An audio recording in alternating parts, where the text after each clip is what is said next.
Nunca imaginé que un simple cruce de miradas, bajo la luz tenue de un atardecer andaluz, sería el punto de inflexión, el instante exacto en que la vida que conocía se desdibujó para siempre. Aquel día, la sombra de su presencia, la del hombre que compartía mi techo y el corazón de mi madre, se volvió una peligrosa melodía que despertó en mí un deseo tan oscuro y prohibido que me aterró al instante. Si me acompañas hasta el final, te revelaré cómo la inocencia se fue deshilachando, puntada a puntada, hasta tejer la confesión más amarga de mi existencia. El silencio que siguió a la pregunta de mi madre se clavó en mi pecho como un puñal de hielo. Sus ojos, antes alegres, se transformaron en un abismo de incredulidad y dolor, un espejo de la traición que se reflejaba en mi rostro pálido y en el camisón de seda que me cubría. Ricardo, petrificado a mi lado, era una estatua de culpa, su espalda ancha encorvada bajo el peso de la vergüenza. Mi madre no gritó. Fuera, musitó su voz rota, señalando a Ricardo con una mano que temblaba. No hubo súplicas. Él se movió como una sombra, su figura encorvada, su mirada fugaz buscándome antes de que la puerta principal se cerrara con un clic suave, un estruendo en mi alma. El aire se volvió frío, denso, cargado de su ausencia. Mi madre se volvió hacia mí, sus ojos ahora llamas de rabia. Mi nombre, antes tan dulce, se sintió como una bofetada. No hubo más palabras, solo su mirada, esa que lo decía todo, que me encogió, sintiendo el frío de la baldosa bajo mis pies, el roce áspero del sofá. No sé quién eres, dijo, su voz quebrada. Era la verdad. La Valeria inocente se había desvanecido, forjada en el fuego de un deseo prohibido, adicta a la adrenalina de lo incorrecto. Los geranios del patio, antes cómplices silenciosos, parecían marchitarse. La música lejana de la feria se volvió un lamento, una burla a la tragedia que se desataba. Quise explicar, suplicar, pero las palabras se ahogaron en mi garganta, asfixiadas por la vergüenza y por una extraña sensación de pérdida. No solo había perdido a Ricardo, había perdido la imagen que mi madre tenía de mí. Había roto algo irrecuperable. Y en el fondo, esa parte oscura de mí, adicta, se preguntaba si el roce prohibido y su electricidad compensaban el abismo. Mi madre se cubrió la boca con una mano, su espalda dándome la espalda, como si mi sola presencia fuera insoportable. Escuché sus pasos subir la escalera, lentos, pesados, cada uno un martillazo en mi alma. Luego, el suave clic de la puerta de su habitación. Y de nuevo, el silencio. Un silencio absoluto, denso, cargado de lo no dicho. Me quedé sola en el salón, temblando, el camisón de seda frío contra mi piel. La casa era un sepulcro. El aroma a jazmín se había vuelto rancio, sofocante. Las paredes se encogían, asfixiándome. Me levanté a duras penas, mis piernas aún débiles por el shock. Caminé por el pasillo, aquel con azulejos viejos que olían a humedad, el mismo que había sido testigo de nuestros roces furtivos. Ahora era solo un corredor hacia la soledad. La puerta de Ricardo, antes entreabierta invitándome al peligro, estaba ahora cerrada, sellada.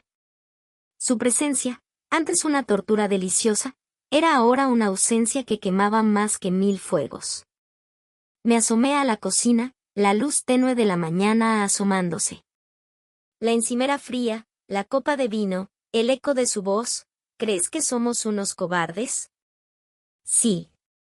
Éramos traidores. Subí a mi habitación, los pasos automáticos.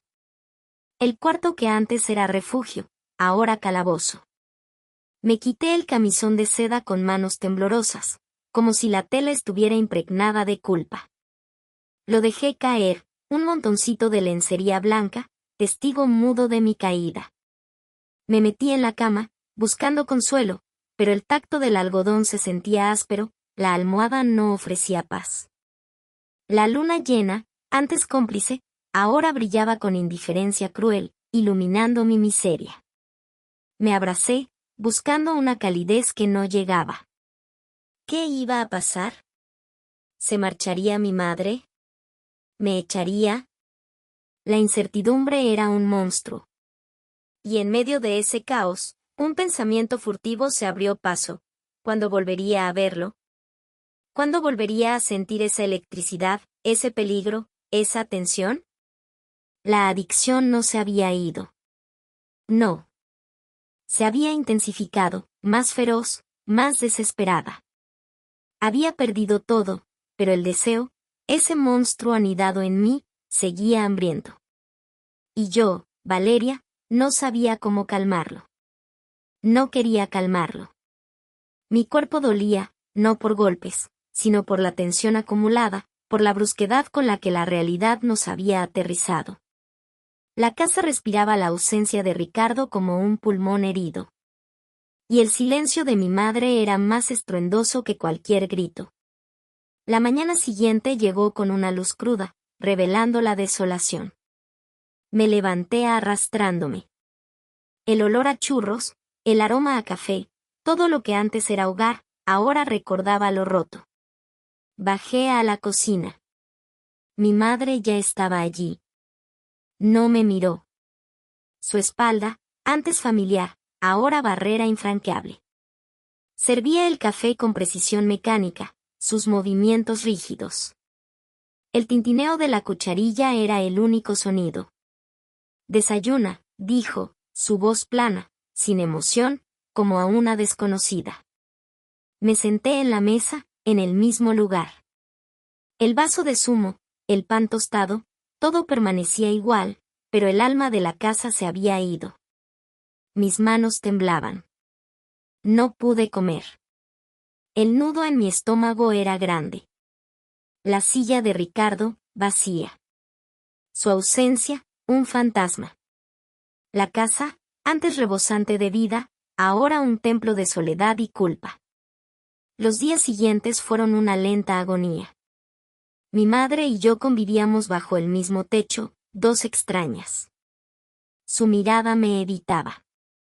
Sus palabras eran frías, concisas, lo necesario. Ella cocinaba, limpiaba, iba a la panadería, como si yo no existiera. Yo me refugiaba en mi habitación, o salía sin rumbo, huyendo de esa indiferencia que dolía más que cualquier reproche. El dolor de Ricardo se manifestaba en su ausencia. Su lado de la cama deshecho, el armario vacío, el rastro de su colonia borrado. Pero su sombra permanecía. En cada rincón, cada objeto, cada silencio. No sabía dónde estaba. No se había llevado muchas cosas, solo una pequeña maleta. ¿Volvería? ¿Me buscaría? Esas preguntas me atormentaban. Una parte de mí lo deseaba con una fuerza brutal, la otra, la que aún conservaba un resquicio de conciencia, se odiaba por ello. La adicción a lo delicioso era una enfermedad que me carcomía. Y la abstinencia, la ausencia de ese roce, de esa mirada, me estaba volviendo loca. El mundo exterior, que antes había sido mi escape, mi búsqueda de sustitutos, ahora me parecía aún más vacío. Nadie más podía llenar ese hueco. Sevilla, con sus naranjos y sus patios llenos de flores, parecía burlarse de mi dolor. Cada callejuela, cada esquina, me recordaba a un Ricardo fantasma, a un Ricardo prohibido.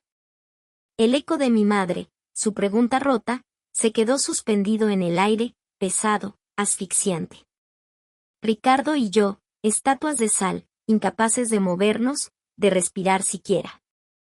El camisón de seda, que minutos antes se había sentido como una segunda piel, ahora era un manto de vergüenza, pegado a mi cuerpo por un sudor frío. Mi madre nos miraba, sus ojos antes cálidos, convertidos en brasas de dolor y repulsión. El silencio era una bofetada. Un minuto, dos, una eternidad. Ni una palabra de él, ni un atisbo de disculpa. Solo su palidez, la forma en que sus manos se apretaban en puños a los costados, delatando su propia agonía. Ella fue la primera en moverse. No gritó, no lloró. Solo se dio la vuelta lentamente, con la espalda recta, como si llevara todo el